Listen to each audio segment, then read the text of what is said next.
Wang Ling, the epitome of ordinary. If ordinary included the occasional SS-rank godlike powers, a squad of questionable friends, and a perplexing cluelessness around girls. From birth, Wang's been wrapped in an aura so potent even his dad felt the need to slap a seal on him for the sake of humanity. Now, with his godly potential on lockdown, Wang's just trying to navigate high school without accidentally summoning his secret treasure Maharaga to end everything, like someone else we know. In the year 4386, a time of great scientific cultivation, Huaxu reveled in the peace and prosperity brought about by cultivation technology. But just when everyone thought life couldn't get any worse, the sky decided to throw a tantrum, turning itself red, and out of nowhere, a colossal frog looking quite similar to my ex descended from the sky, wreaking havoc with its laser beams. The royal guards, armed with their tactical bombardment skills, unleashed a barrage that even the Demon King would envy, but this frog just shrugged it off like a bad joke. Meanwhile, in the midst of this chaos, our MC named Wang Ling was casually just picking up a few groceries for himself. News of the giant frog city-crushing escapade blared through every screen.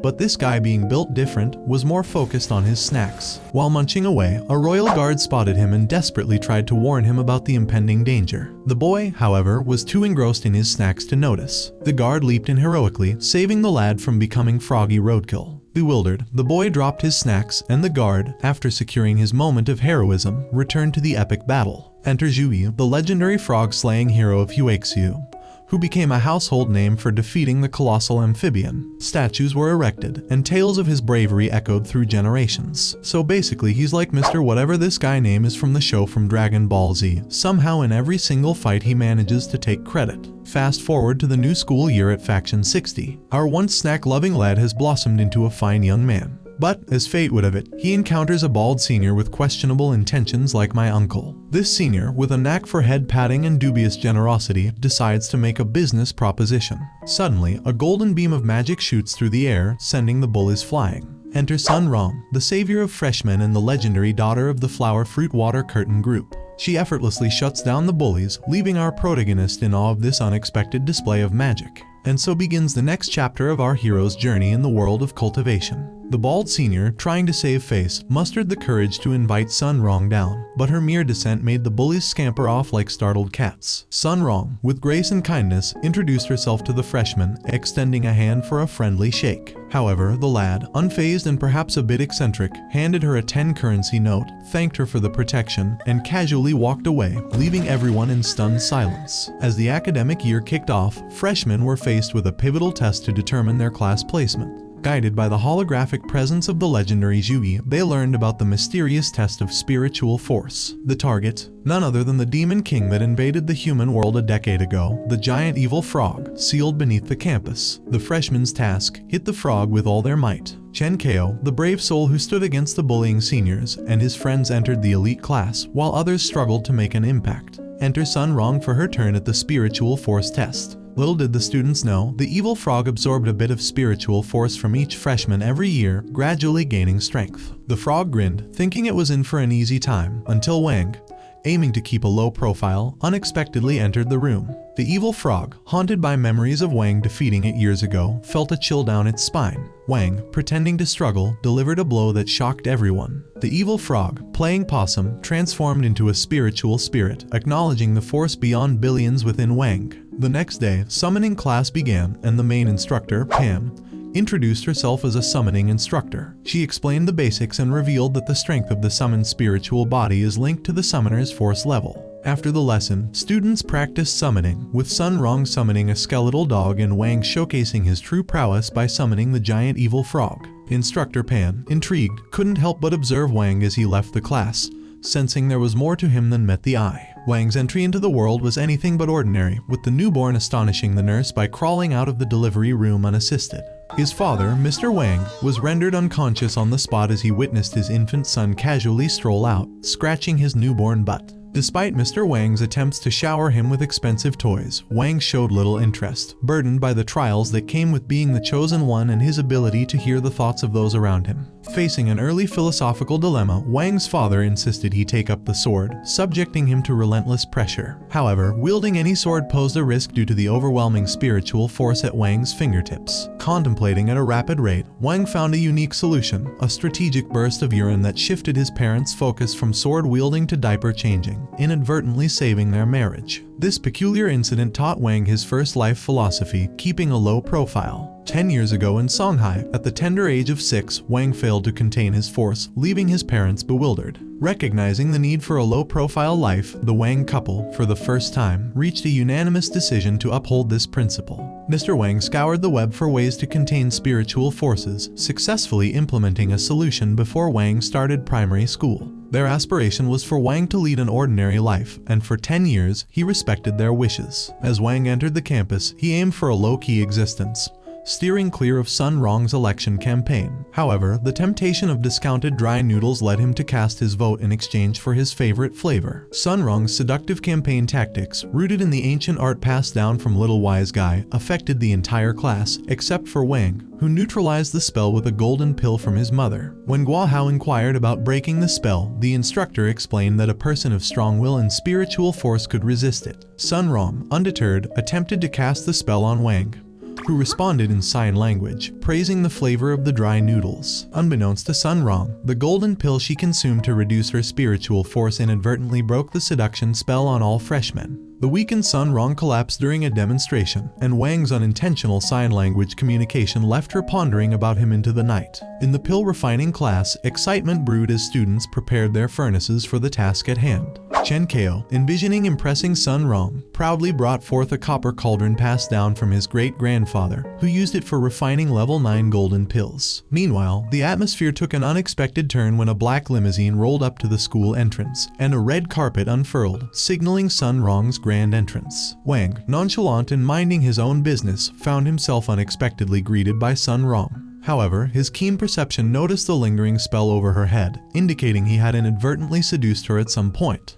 With a swift decision, Wang approached Sun Rong and gently touched her hair, shocking everyone present. In a surprising twist, he broke the seduction spell, leaving Sun Rong blushing and bewildered. Instructor Pan took charge, teaching the students the basics of crafting vitality pills. The pace quickened, with ingredients mixed at a speed that left everyone struggling to keep up. Guo Hao showcased his calm chopping skills, while Sun Rong utilized a refining machine from her father's factory, and Wang, ever resourceful, opted for a microwave for pill baking. Guo Hao, on the other hand, proudly displayed an antique furnace. However, the calm atmosphere was shattered when Chen Kao's cauldron exploded, prompting him to leave the class in distress, fearing his father's wrath for damaging a family heirloom. The students set an alarm for the next 7 hours, the required time for the golden pills to cook, and ventured outside to occupy themselves. As time passed, an unexpected visitor entered the scene. The evil frog, eyeing Guo Hao's furnace with a hunger that hinted at its longing for a spiritual pet meal. The evil frog, having evolved into a demon king by consuming weaker beings, was about to devour the furnace when Wang, sensing trouble, entered the class. Wang followed the frog as it leaped out of the classroom, leaving behind the chaos of the pill refining class. Meanwhile, Chen Kao continued running laps, reflecting on how he had begged his father for the copper cauldron. Wang Ling successfully saved Guo Hao's furnace and began the process of washing it.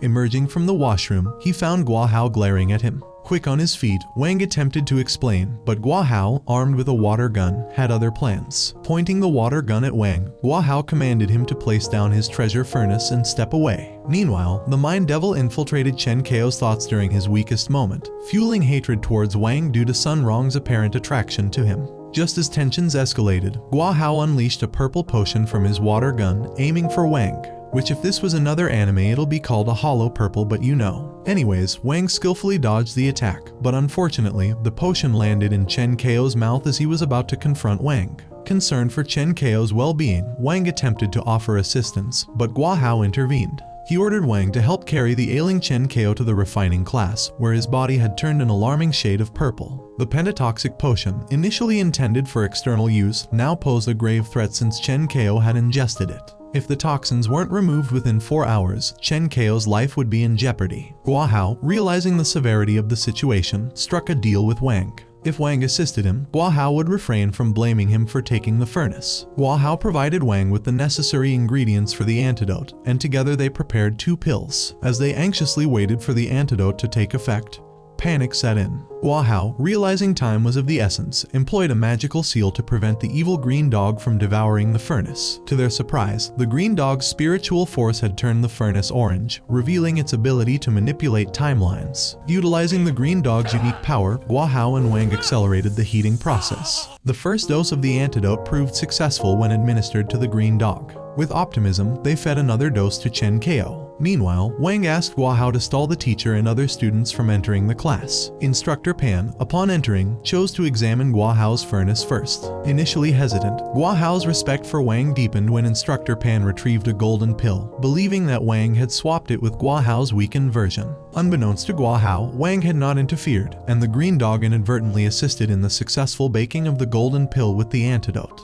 In the end, Wang also managed to repair Chen Ko's copper cauldron, bringing resolution to the chaotic situation. The day after class, an intriguing scent of hormones lingered in the air as Sun Rong approached her unsuspecting prey. However, fate had other plans as two assassins set their sights on Sun Rong, positioning themselves atop the school academy building for the perfect vantage point. Unbeknownst to Sun Rong, she, too, became a target in this unpredictable twist of destiny. Sun Rong boldly asked Wang for a date the next day, stunning the entire class with her direct approach. Ouch, even a loser guy that doesn't even talk and mind his own business even manages to get a girl. How does that make you feel about your lonely life? Anyways, Wang, caught off guard, struggled to find a suitable response. Little did Sun Rong know that while she had Wang in her sights, she had also become the target of unknown assailants. The main force behind the assassins gave the order to take the shot.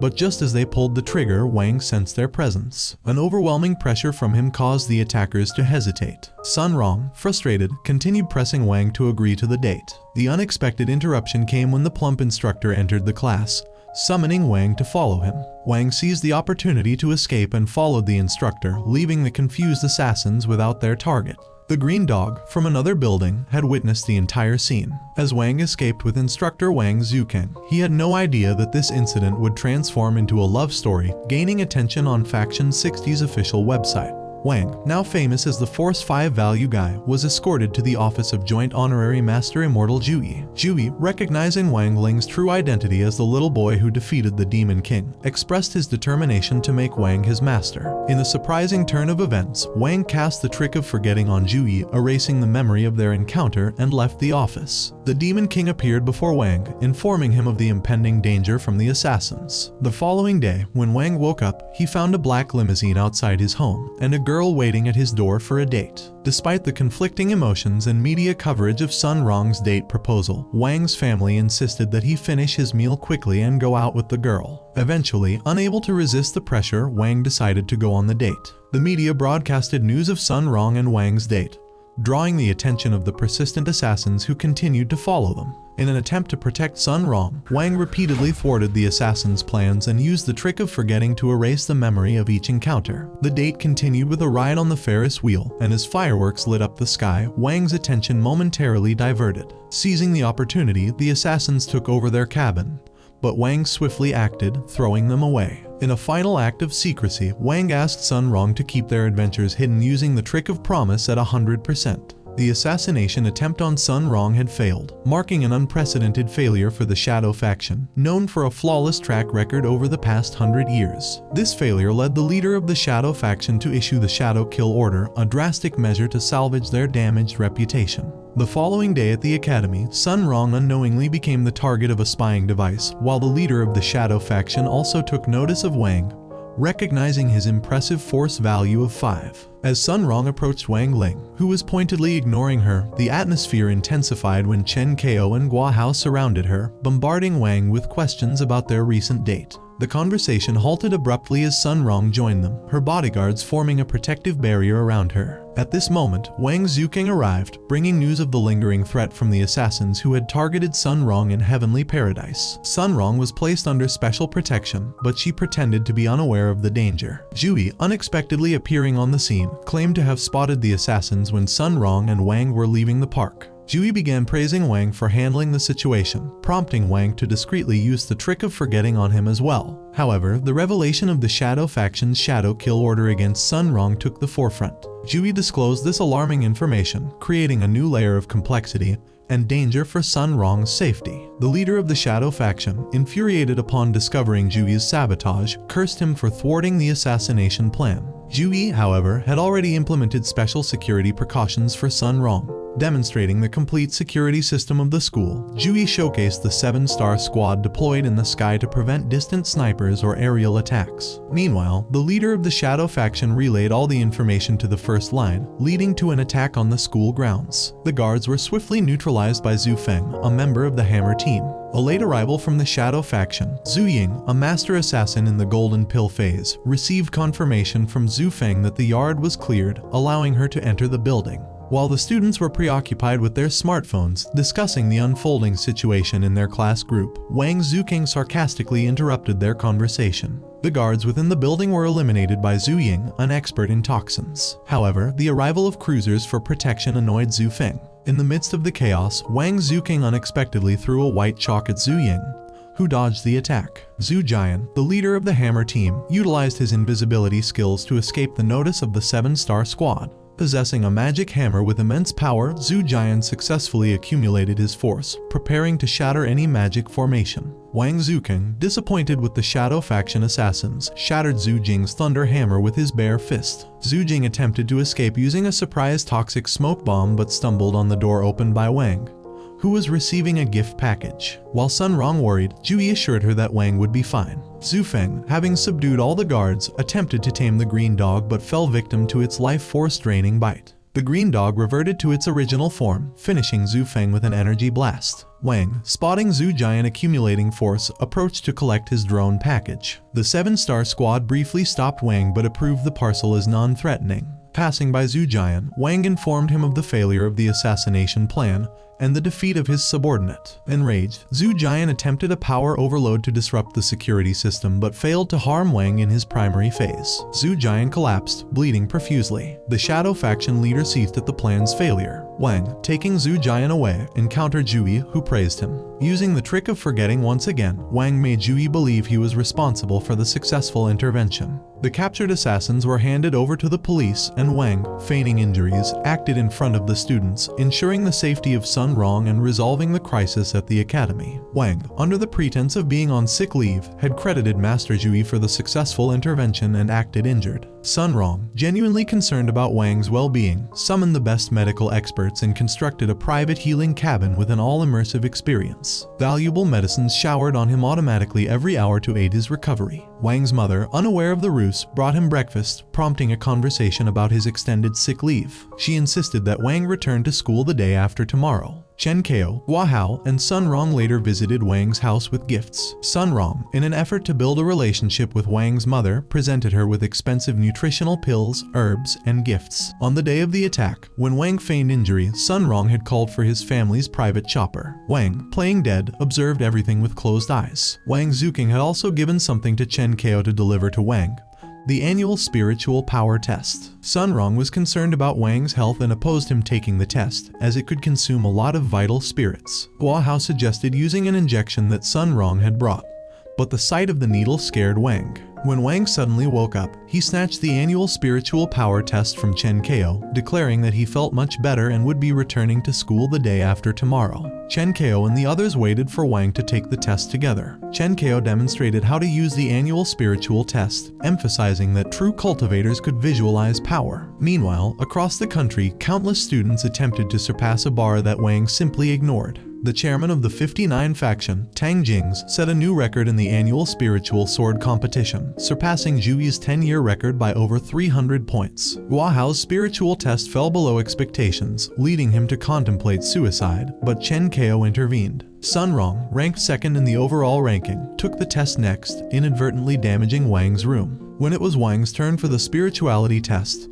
despite not making any preparations, he decided to sneak through it. However, his power sphere surpassed everyone's expectations. Attempting to launch it into outer space, Wang's spiritual power sphere was detected by the wristband, placing his name at the top of the list with null numbers. While many dismissed it as a system error, Sun Rong, ever curious, suspected something more. Feeling the danger of being at the top of the list, Wang's friends, including Sun Rong, decide to bid farewell to him in the evening. However, Wang decides to seek help from Hua Hao. He visits Guahao's house and asks him to hack into the mainframe system to change Wang's score from the top to an ordinary 176. Wang simultaneously, Tang Jings and his friend are also attempting to hack into the system to uncover Wang's true score. They discover that Wang's score has spilled over but are unable to comprehend its significance. Realizing that Guahao is making changes in the system, Tang Jings and his friend become concerned. They know that if caught, they could face expulsion from the school. As Guahao reads Tang Jing's name, he remembers him as the arrogant guy who was his classmate back at the Immortal Cram High School. In a moment of carelessness, Guahao triggers the alarm while modifying Tang Jing's score. Both Guahao and Tang Jings exit the system simultaneously, but before leaving, Guahao changes Tang Jing's name to Tang Birdie 2, eliciting laughter from everyone who sees the modified name. Tang Jings, despite the unexpected turn of events, expresses a desire to meet Wang and Guahao from Faction 60, and that Froggy 2 has the qualifications and can be their 5th member. The day of the competition arrives, and Faction 60 faces Faction 59 in the first round of the annual Senior Phase Sword Competition. As the competition is broadcasted on TV, Tang Jings, now known as Tang Birdie 2, is training hard. However, during an interview, when asked about the first-ranked person, Wang, Tang Jing's blood boils, and he gets distracted, leading to a minor injury. Despite the distraction, Tang Jings wishes luck to Wang and leaves the spot. Instructor Pan expresses concerns about Faction 60's decision to participate in the competition, given their history of losses against Faction 59. However, Wang Zukeng and Zhuyi remain determined, highlighting that they were not even selected for the group stage in the past. Faction 60 lacks quality enrollment, with no force value higher than 1,000, except for Sun Rong. To meet the competition's requirements, they select the green dog, Froggy 2, as their 5th member. Zhuyi demonstrates Froggy 2's ability to transform into a human, ensuring the creature's qualifications for participation. The competition begins with Faction 60 facing Faction 59, and the team, led by Wang, is set to prove themselves against the odds. Wang, Chen Kao, Guahao, and Sun Rong, along with Froggy 2, gather for a video call initiated by Wang Zuking to discuss the upcoming National Senior Phase Sword Competition.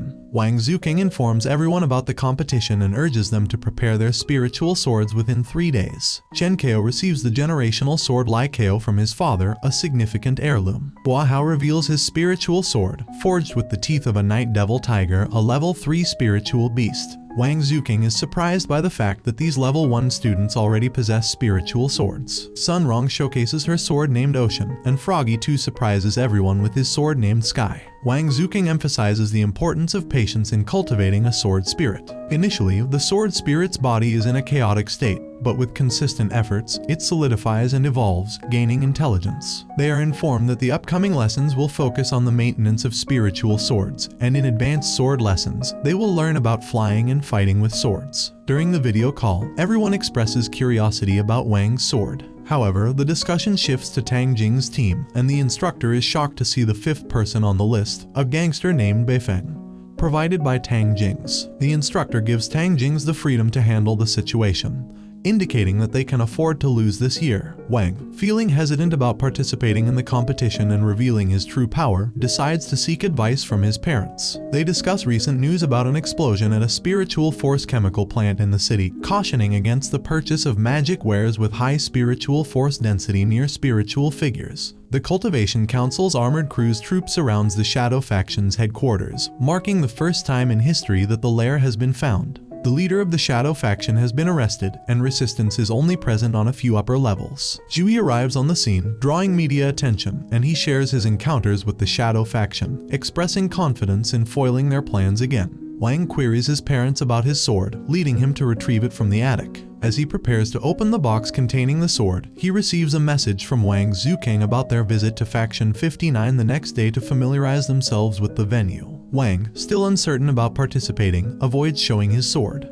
The next day at Faction 59, Wang arrives with a seemingly tiny sword, and only Froggy 2 and Sun Rong can sense the spiritual force emitted from it. As the competition is set to last for 5 days, they need to stay there for a few nights. Wang, pretending to have a stomach ache, plans to avoid participating in the competition. However, Jui cancels his plan to accompany them due to urgent work. Meanwhile, Jui falls into a trap when investigating the captured leader of the Shadow faction. The leader turns out to be a dummy that explodes, causing a significant incident at the cruiser's headquarters. Unaware of this, the school bus heads to Faction 59. Wang's sword begins shaking, and a boy appears from inside. Wang pushes the spirit sword back inside his body, but it continues emerging from different locations. Wang reminds his sword of their agreement the day before. Amidst the tense atmosphere between Faction 60 and Faction 59, Wang tries to find an opportune moment to feign illness and avoid participating in the competition. The rivalry between Mrs. Pan and Mrs. Zai escalates, leading to a cold exchange of words. Mrs. Zai mocks Mrs. Pan for having a force value 5 student, Wang.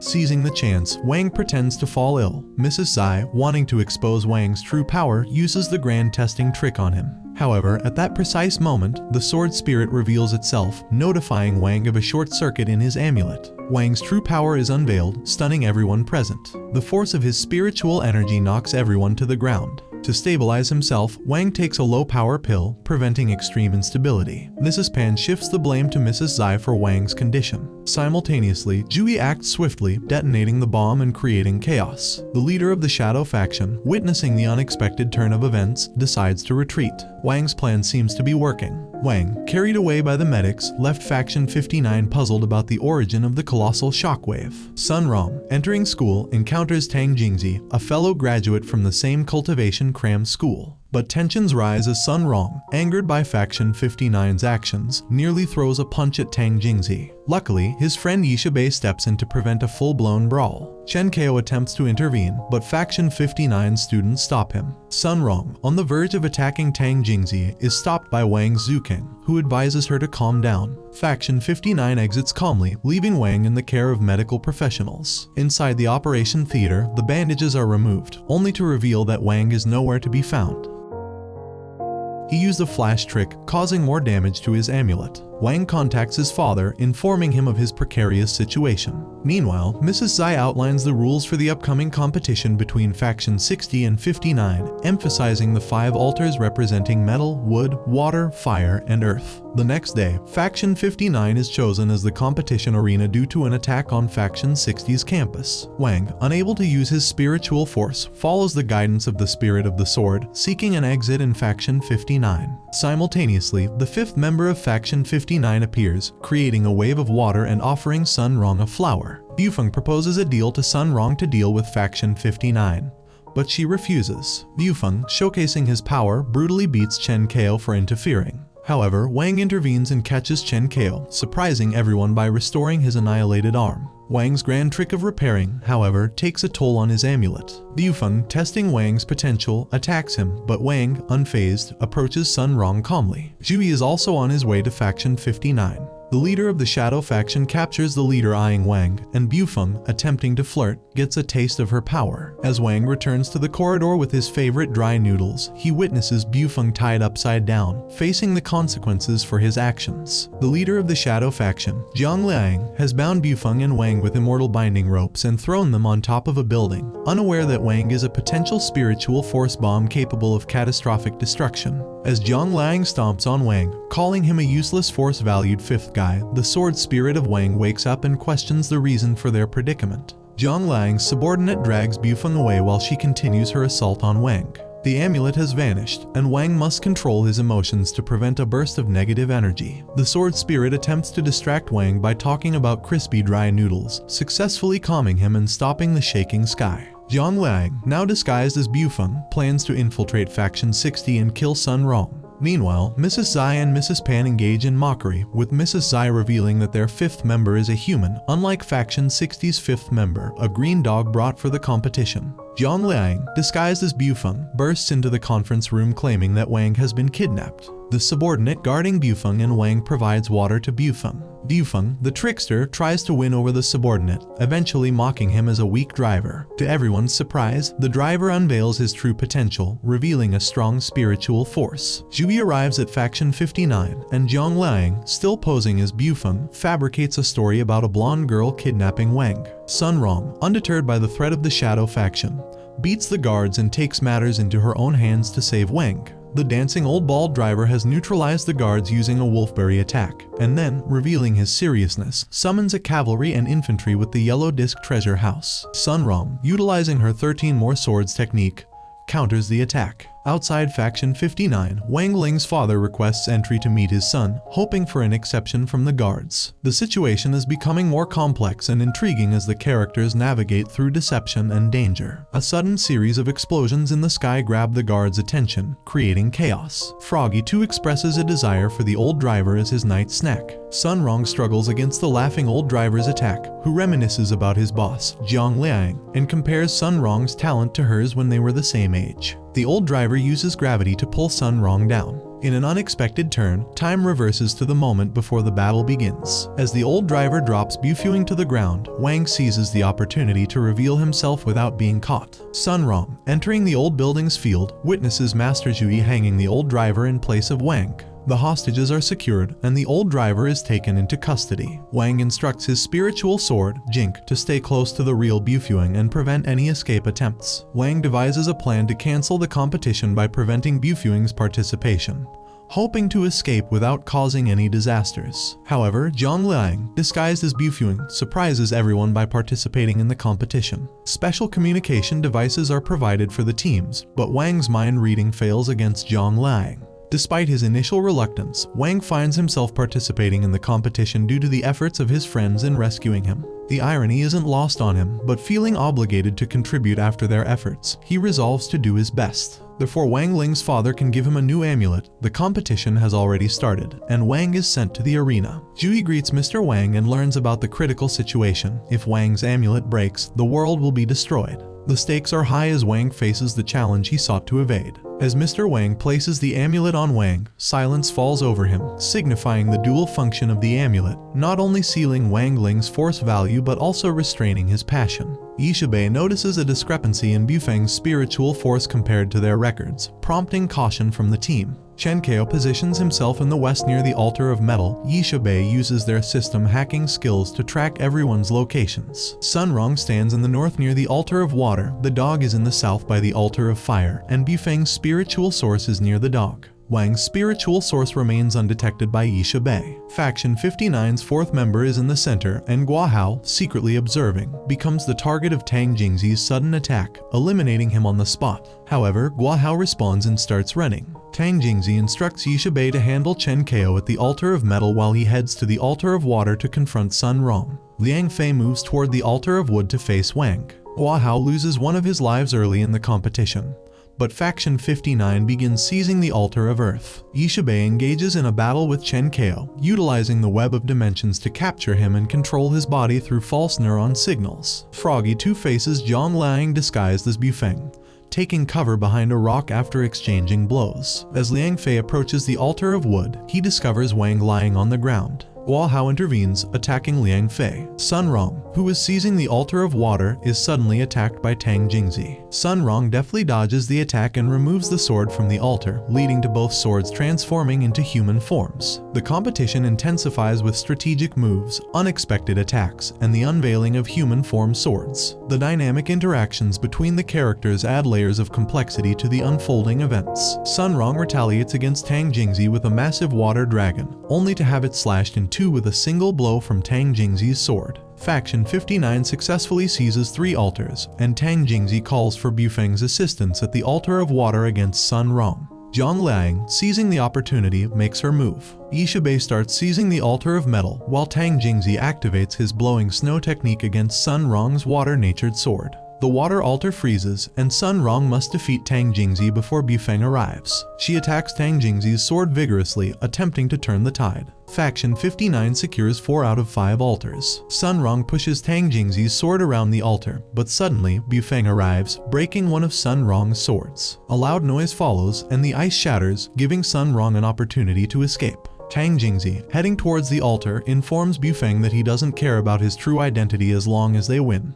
promising assistance after the competition. Faction 59 captures all 5 altars, and the meter starts filling rapidly. However, one altar unexpectedly shifts to the side of Faction 60. Froggy 2 defeats Liang Fei, and Sun Rong rushes towards Guo Hao, intensifying the competition's suspense and unpredictability. Liang Fei finds himself exhausted after destroying the words coming out of Guo Hao's mouth cannon.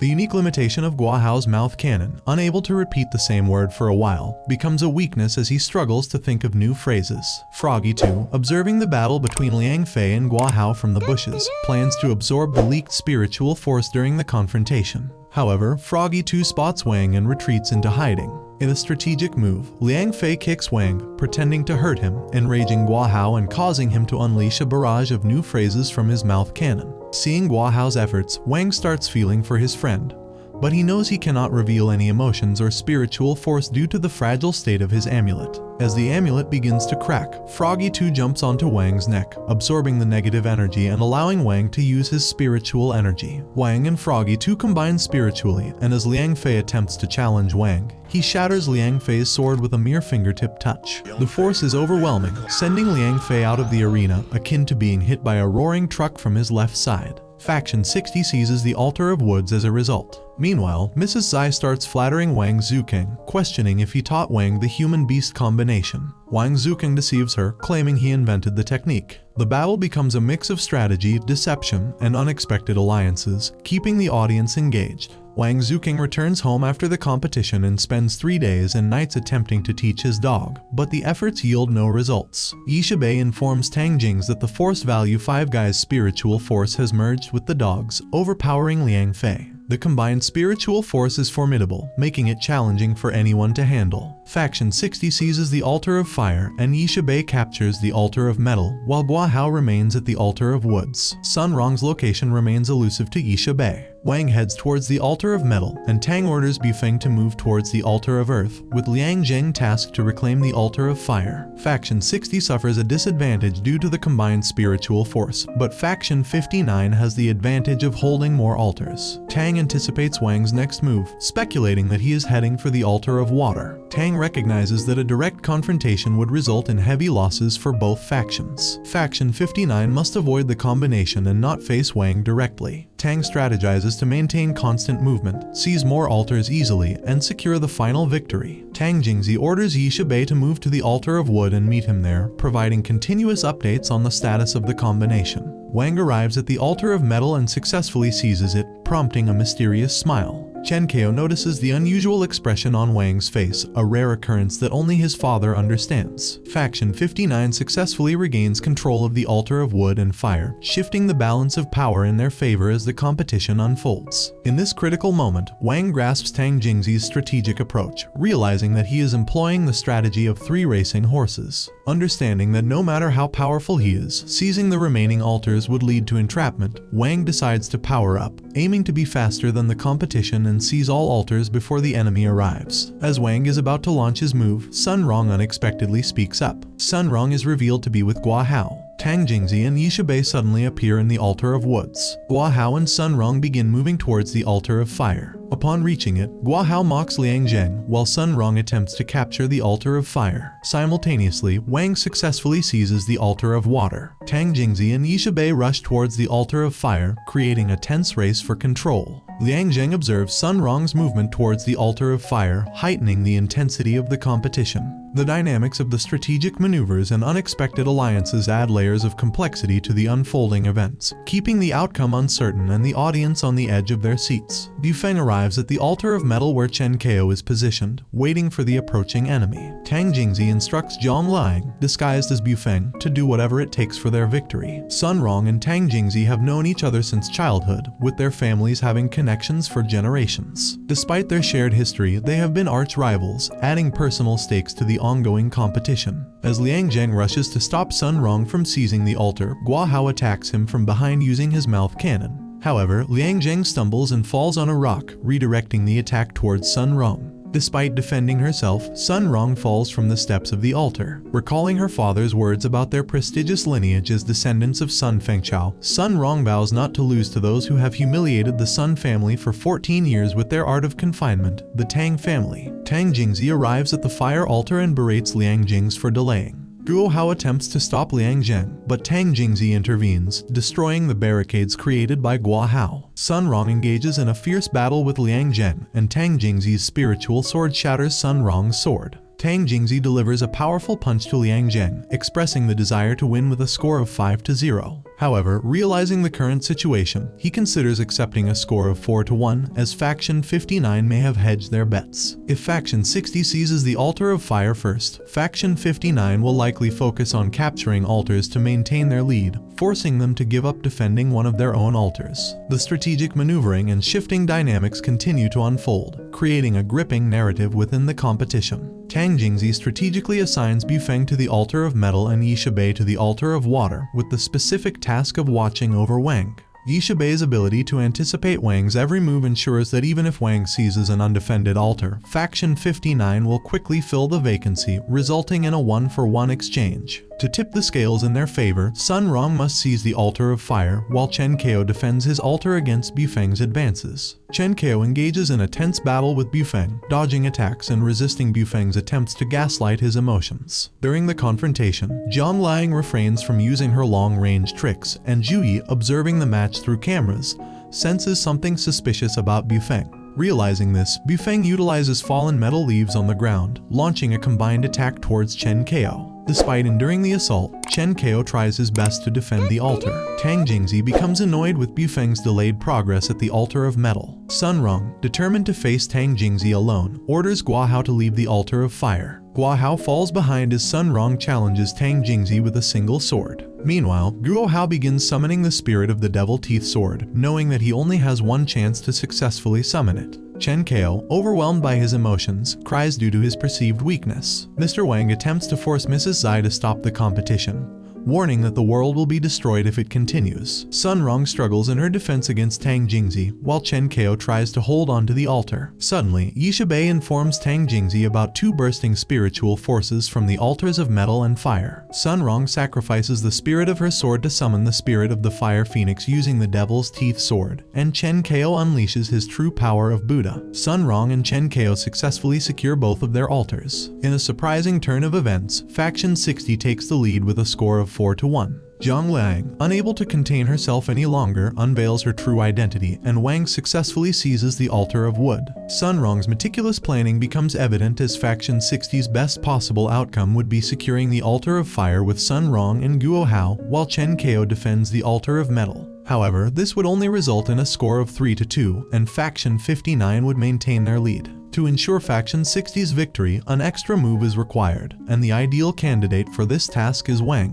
Wang, with his incredible spiritual force post combination, is alone in his endeavor. He decides to seize another altar, knowing that if Yishabei takes over the Altar of Water, the progress won't be enough. Wang successfully seizes the Altar of Woods, taking advantage of his original weak spiritual force. After separating from Froggy 2, Wang sneaks into the undefended Altar of Woods without appearing on Yishabei's radar. Froggy 2, in human form, stays at Wang's position to attract Yishabei's attention. In an unexpected turn, Froggy 2 starts frightening Yishabei with his frog face. Yishabei's spiritual force is designed for humans, and Froggy 2, being a frog, is immune to her control over the nervous system. The web Yishabei developed inadvertently enables Froggy 2 to locate her. Guo Hao decides to stay near the Altar of Fire and urges Sun Rong to capture the Altar of Earth. Wang's father expresses anxiety about Wang, who has a tendency to ignore concepts like failure and success since childhood. Wang's indifferent outlook on life is about to change, as an unnoticed dim light within him transforms into the warm sun of spring, ready to ignite a fire. Guo Hao reaches the Altar of Metal, where he encounters the injured Chen Kao. The unfolding events continue to add complexity and depth to the competition, keeping the audience on the edge of their seats. In a sudden twist of events, Froggy 2 senses something and rushes towards Wang. Jink, Wang's spiritual sword, also detects emotional fluctuations in his master. Wang, still attempting to restrain himself, hesitates in his actions. Just as he contemplates his next move, Sun Rong appears and manages to calm him down, signaling the end of the seizing. Chen Kao, injured from the battle, prompts Wang Zuking to request medical assistance from Mrs. Zai. However, the situation takes a dark turn when Zhang Liang unexpectedly appears behind Sun Rong and shatters her soul,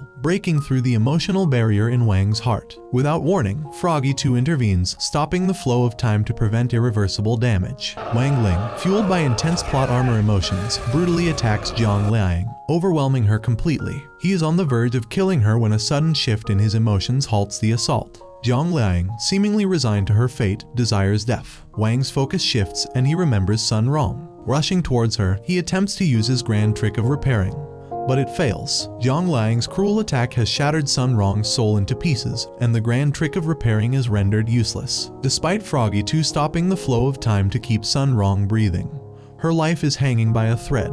Wang, desperate to find a solution, contemplates an unimaginable idea: restarting the world. This revelation leaves the audience in suspense, wondering how Wang plans to navigate this complex and emotionally charged situation. In the aftermath of the devastating events, Sun Rong's vital spirit lies shattered into pieces, beyond the repair of Wang's grand trick of repairing. Jink, Wang's spiritual sword, solemnly states that no one can save a life that is already gone. The cruelty inflicted by the Shadow Faction girl, Zhang Liang, has left an indelible mark on Sun Rong. Despite Wang's attempts to blame himself for not eliminating Zhang Liang sooner, Froggy 2 intervenes, providing a glimmer of hope. With the flow of time halted by Froggy 2's unique ability, Wang contemplates a daring solution. Froggy 2 possesses the power to convert spiritual force into an accelerating ray, allowing the acceleration of spiritual force to the speed of light, effectively creating a relative stillness in the world. Wang, driven by desperation and determination, generates an immense ball of spiritual force 10 times the size of Earth. Froggy 2 attempts to reason with Wang, cautioning against the violation of the natural law of reversing time.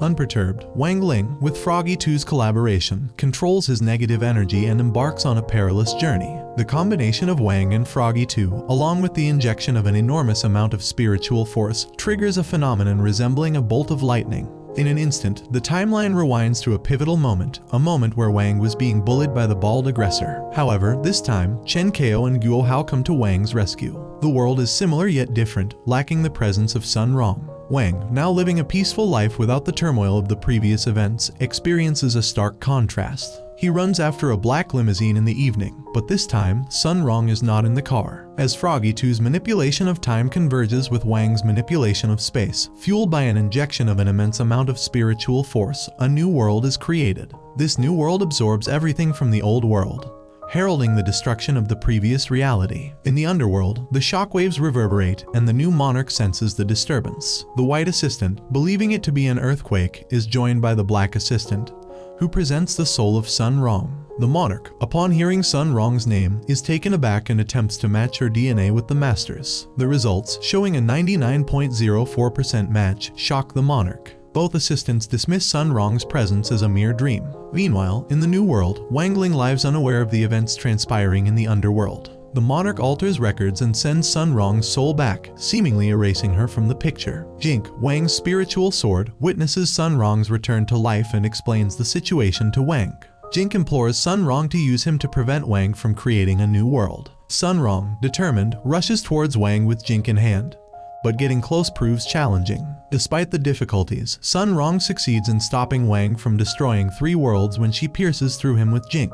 In this critical moment, Sun Rong has finally found Wang. The timeline rewinds to the point when Chen Kao was battling Zhang Liang. As Zhang Liang was about to reveal her true identity, Wang intervenes, burying Zhang Liang with his spiritual force from the altar of Earth. Faction 60 emerges victorious in the competition with a perfect score of 5-0. As Sun Rong is about to approach Wang, the media and interviewers surround her, eager to capture her thoughts on winning the competition for the first time in history. As Sun Rong saves Wang, he attempts to use his grand trick of repairing to restore the world. However, the laws of nature are disturbed, and his usual tricks prove ineffective. The only viable option is to reverse time, but the consequence is that Sun Rong will have no memory of saving the world or Wang's attempts to create a new world for her. Despite the sacrifices, Wang and Sun Rong agree to the reversal of time. Zhang Liang is taken into custody by the police, and Mr. Wang places the amulet back around Wang's neck. Wang, with his emotions sealed once again, returns to his old life. The narrative leaves the characters grappling with the complexities of their decisions and the consequences of tampering with time and fate. The story takes a poignant turn, highlighting the sacrifices made for the sake of a world that might never remember the struggles and battles fought within its own fabric. Now, with the downfall of spiritual energy in the world, Wang is on the verge of collapsing due to his overpowered BS plot armor, but fortunately his father comes to his rescue and puts a restraining talisman on his neck. Zhui, the master with the weird curly hair, is reporting to his superior about apprehending the evil lady responsible for the earth-ending events in the previous moments. Back at Wang's school, Wang is sitting quietly at the side,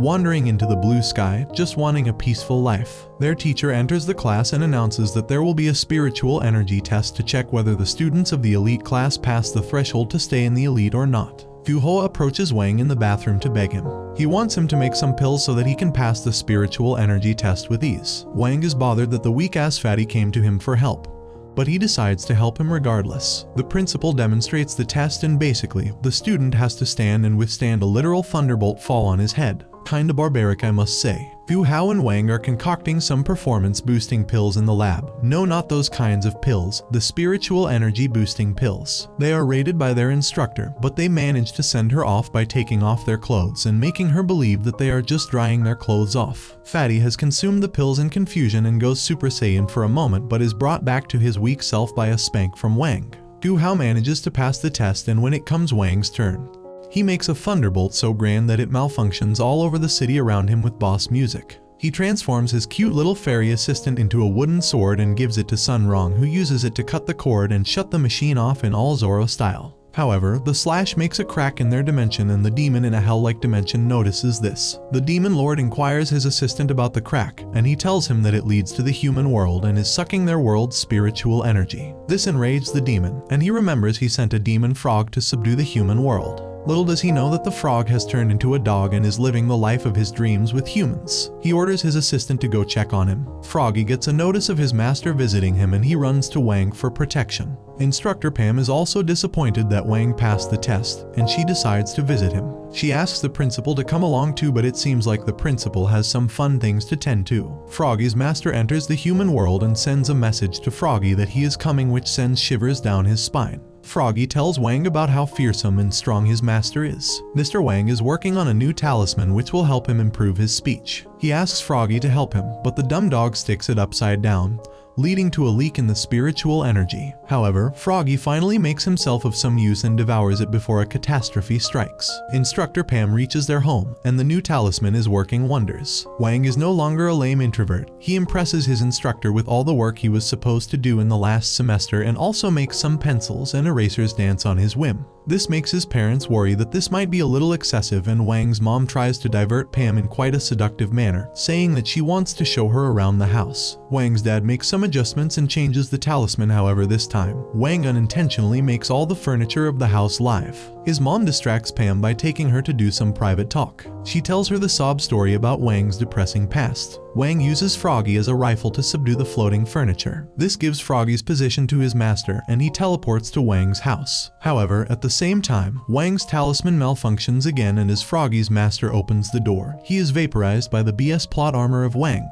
Pam also returns to school, and Froggy finds the remnant of his master who has turned into dust. A spiritually powered airplane dagger hybrid is soaring through the skies, and a Mikasa wannabe is also aboard. The passengers are awestruck by a gorgeous lady parading in the middle of the plane. She goes to her man, who asks her to sit her ass down and stop seducing the passengers. The airplane faces some turbulence, and the air hostess asks the lady to sit down, but she shuts her up. She is boasting about her power when the back of the airplane opens up with an explosion and she is sucked out of the plane. Her guy named Idler screams her name, "You," like a little girl. Back at the school, Fatty is discussing the plane crash when Instructor Pam announces the arrival of an ordinary class student to the elite class. It's a girl named Lin Xiaoyu who stirs up the manly emotions of our dude. Principal Kang is on a hunt for Yu, the world's supreme assassin who was thought to have gone missing in the plane crash. He reaches up to her, however she turns out to be an explosive doll. The real deal is back at the school, which is there to release her sister, Zhang Liang, who is imprisoned under the school. Fatty and the Baldy see her roaming around the school and follow her into a room.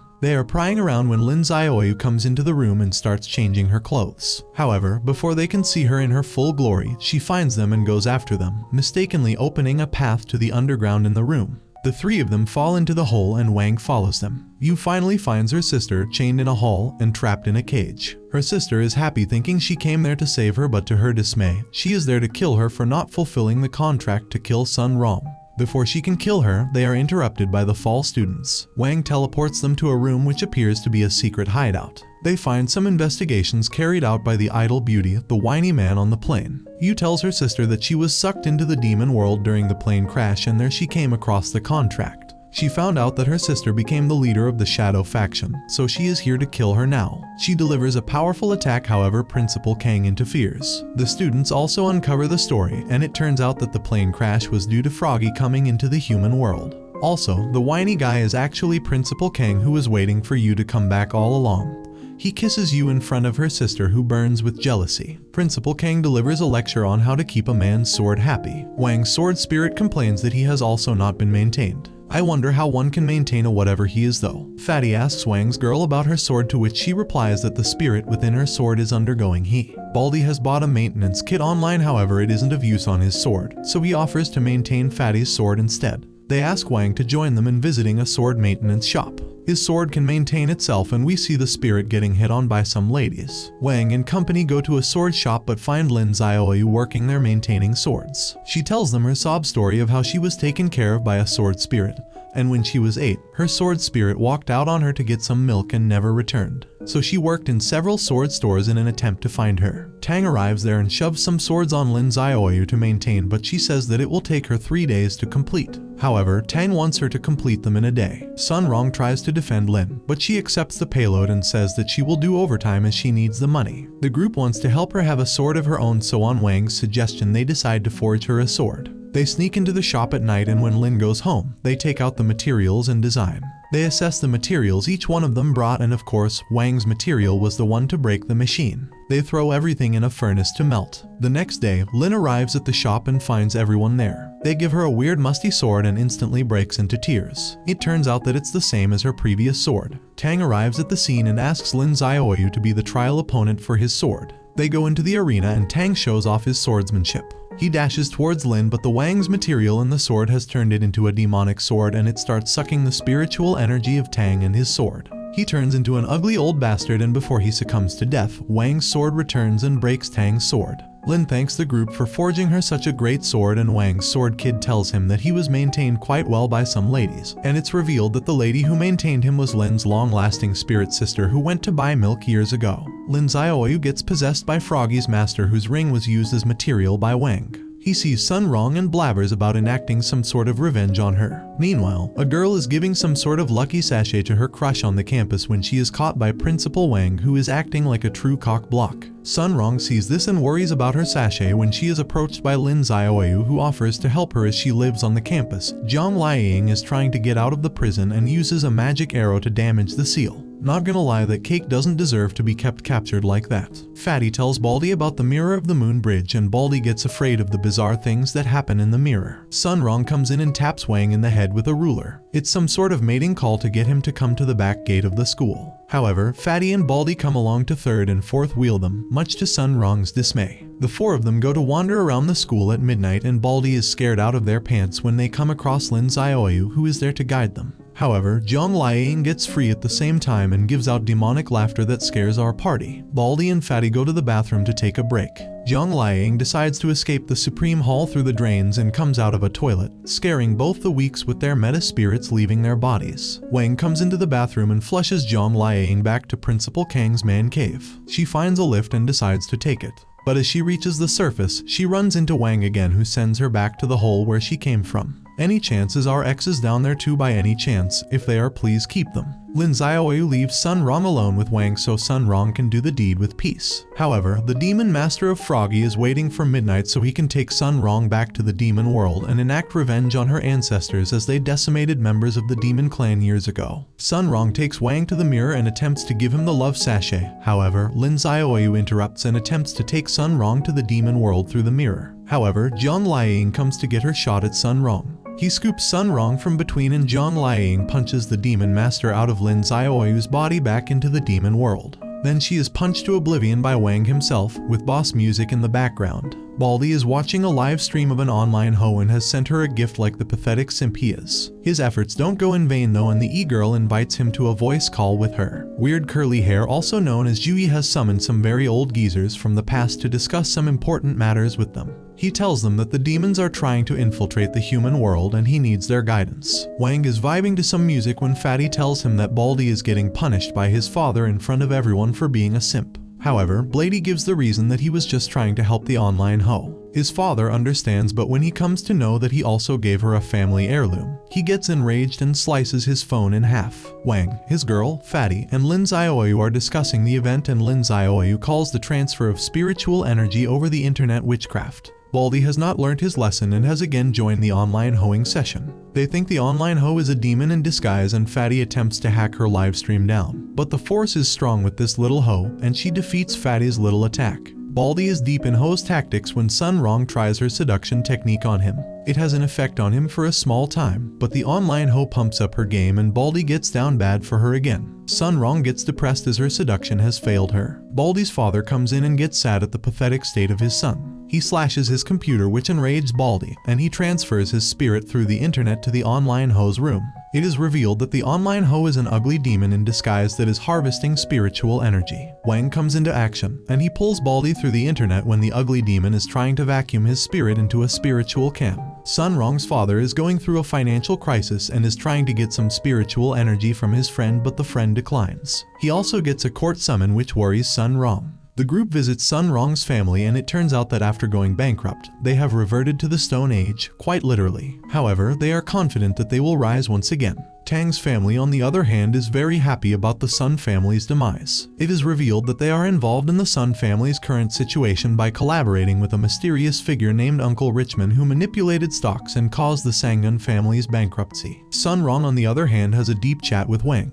Wang offers help, but Sun Rong declines, saying that she doesn't want to depend on someone else. This moves Wang, and he falls in love with her again. On their way back, the group comes across the news that the Sun family has agreed to sign off their spiritual land to the Tang family. Knowing that Sun Rong would agree to this, they decide to return to Sun Rong. They invade the signing ceremony in an attempt to stop this. Tang's goons stop them, but Baldy, Fatty, and Lin Xiaoyu tackle them with ease. Wang dashes to the ceremony so he can aid Sun Rong. Sun Rong is about to sign the agreement when Wang interrupts and takes her outside. However, she stops and tells them it's her own decision and she has decided to sacrifice herself to keep her company going. Wang is disappointed, but he finds the source of Sun family's bankruptcy, a demonic creature that has been sucking the spiritual energy of the Sun family. He destroys it, and with a surprising turn of events, the spiritual energy flows back to the Sun family, and their stocks rise again. Weird curly hair also arrives and freezes Tang's family assets as they collude with a demon. Sun's family has been revived, and Sun Rong gives Wang a smile of love. As a sword art competition is taking place, the host announces the judges, who are also include some weird dancing girls. Principal Kang acts suspiciously on seeing them, which annoys his girl. The host then announces the participants. First is Sun Rong, who is also observed by the mysterious Uncle Richman. Sun Rong starts her sword dance. She controls a dozen swords with elegance when Uncle Richman decides to meddle. He makes her lose control of the swords and points them towards a female judge. Principal Kang springs into action and saves the lady. Fatty got some riz, that's for sure. Sun Rong gets booed by the crowd, however she is assured by Wang that it was not her fault. The show's ratings soar through the sky and they begin to gather a large amount of spiritual energy. Next is the Fatty and Baldy duo, who have come on the stage to present a show. Fatty will attack with the sword and Baldy will attempt to catch it barehanded with a blindfold on. Uncle Richman meddles and they fail, with the sword hitting Baldy's bald head.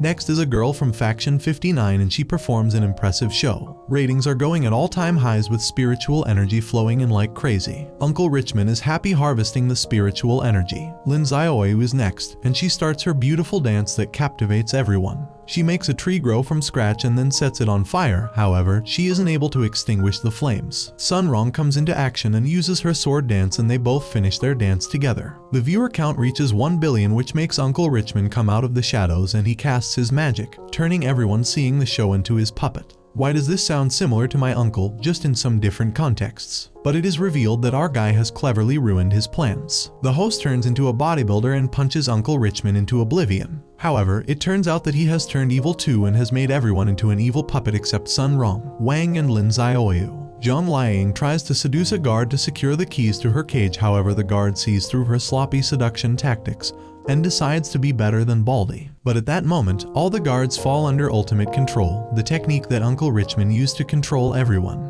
Wang, Sun Rong and Lin Xiaoyu are crawling around, so they are not spotted by a mind-controlled mob. One guy takes their picture and posts it on social media. All the people come after them and they escape after a small skirmish. Wang uses his sword to rise to the roof of a building with both the ladies on his shoulder. They think on how to undo the ultimate control technique, but nothing comes to their dumb minds. They suddenly notice that all the mind control zombies are trying to climb the building. Baldy, who is also under the spell, pulls out an ultimate move and reaches them in one dash. He confesses his love for Sun Rong, but she turns him down, serves him right for being a pathetic simp. However, this hurts him right in the feels and he is set free of the curse. Sun Rong screams that she doesn't like anyone, and all of the infected zombies return back to normal. They decide to live broadcast Sun Rong through a cell tower but find that Liang Jiaying is already there taunting them from afar. Not that they could listen to her from that distance. Suddenly, out of nowhere, a meteor strikes the cell tower, taking Zhang Liang's fat ass to the ground with it. Wang uses his freaky eye and sees that Uncle Richmond sent that meteor down. Sun Rong can't broadcast to the world now, but Wang has 2 tickets to the space station from where she can broadcast to the whole city. They get aboard the cute kiddo sword and reach the train station to get aboard the train to space station.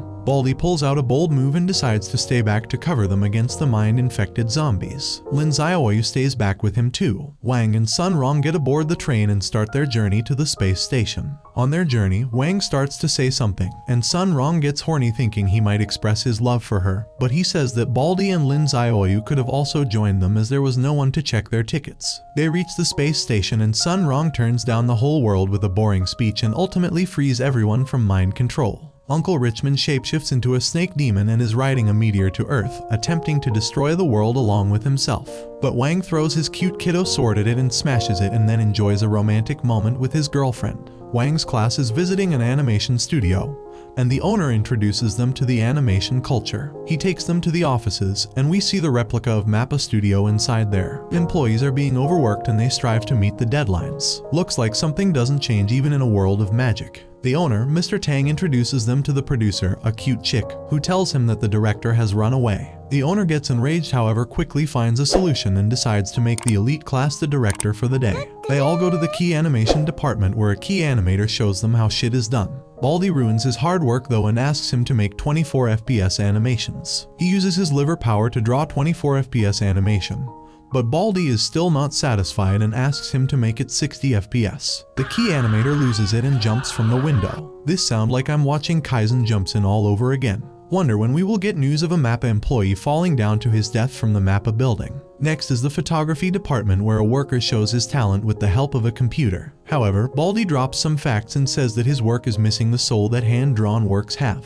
This enrages the worker and he has to be held back by his co-workers. Next, they go to the art department where an old man is working on a computer to develop some scenes. Producer begs them to not make any comments as the old man is already on the verge of collapse. But Baldy and Fatty pull the power cord and send the old man's hard work down the drain. He instantly turns to sand with the shock. The producer breaks down as they have to complete the episode soon. Baldy offers his help like the simp he is, and they all start animating the keyframes. Their world around starts turning into simple drawings, however they complete the task with Wang's help. But the supervisor rejects their work. The world is on the verge of collapse as the episode is not completed when Wang crosses the 4th wall and brings back the director from the real world who was doing things to some dancing girl. The director takes back control and the world gets revived. Uncle Richmond is the subordinate of the Demon King, and he directed the meteor on the orders of the Demon King. However, after Wang destroys it along with him, Demon King is enraged and orders the space head guy to light the dimensional lamps. Wang and Sun Rong decide to enjoy some alone time on the space station, but suddenly they are turned 3-dimensional for some reason.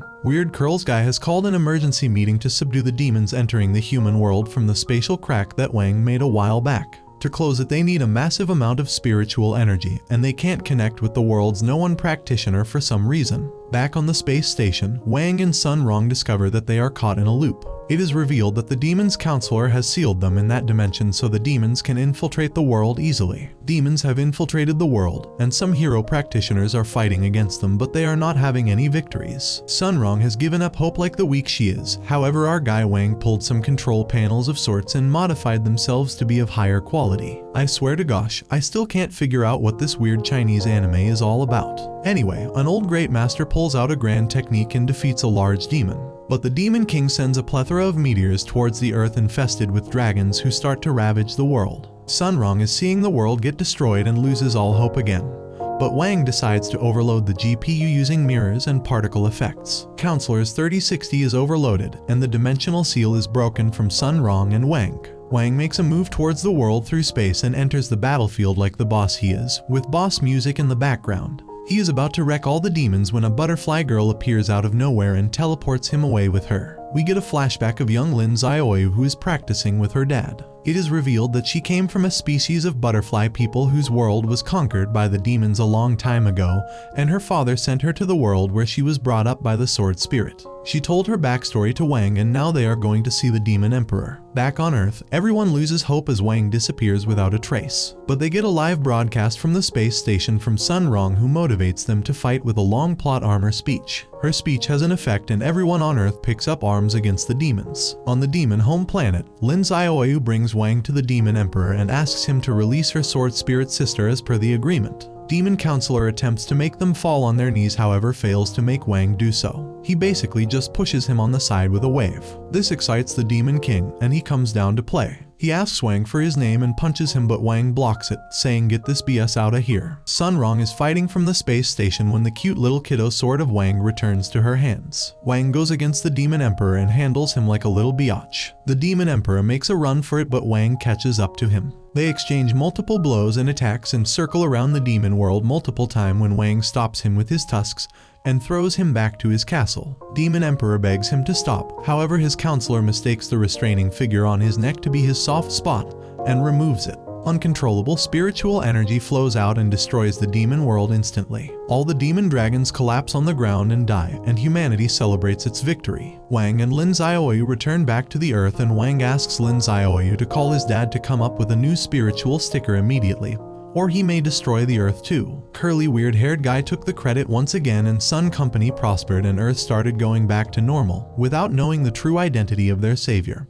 who goes to sleep on the train to his school. Make sure to subscribe. Peace.